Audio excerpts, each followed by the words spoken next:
together, because when you're being realistic in this, can tell you, this is something that we had been. There are people that are never going back, including my parents. They've just bought a house somewhere else. So and there are people that are just so they have just like wounded their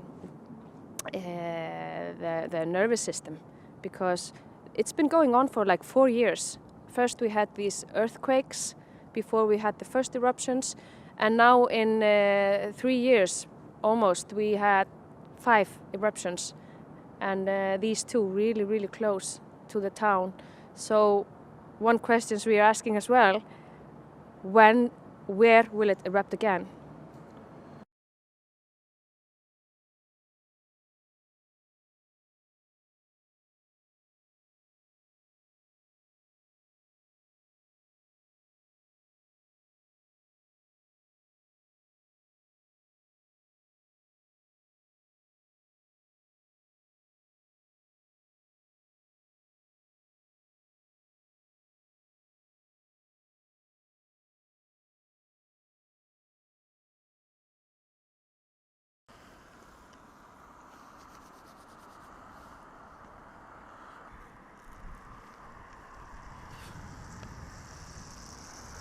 After a quiet period of around 800 years,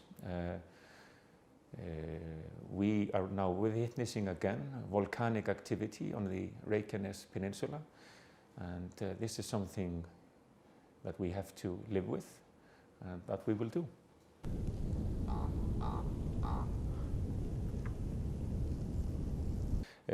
We did our very best to defend the town itself.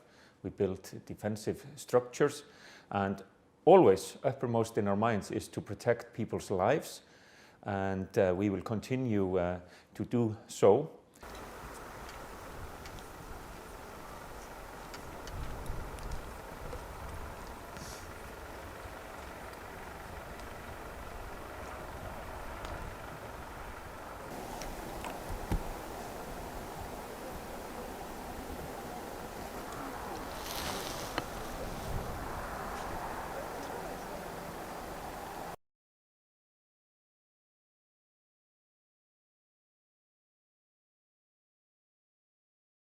The most risk is still in the town of Grindavik, and the town of Grindavik has one of the most important fishing harbors in Iceland.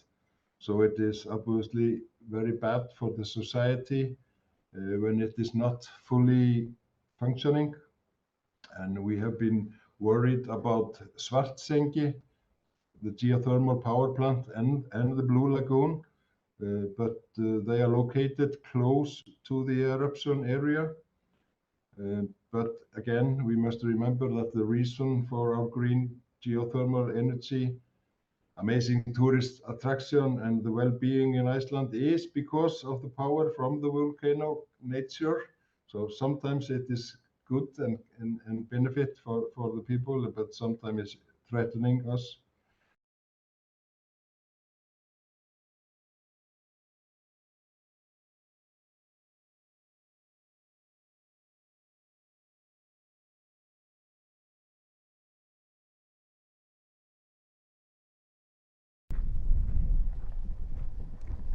You see?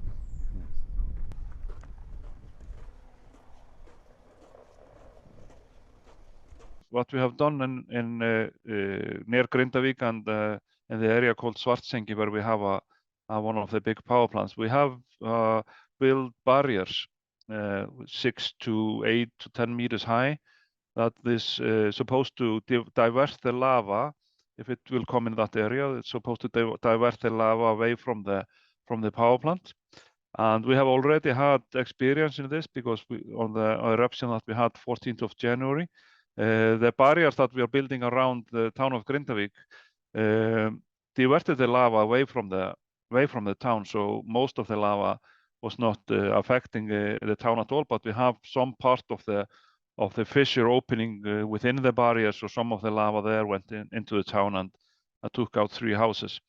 But most of it, and the main thing that we saw is that the barriers are working. So we know more about how to build them and how to use them.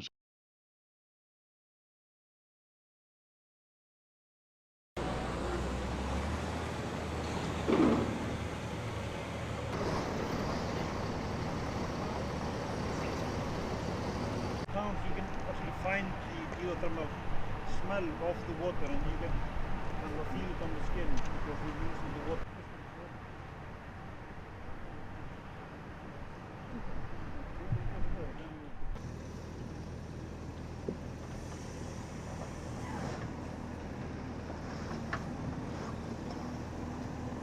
Where we know the fissure that is most likely to have the eruption coming from.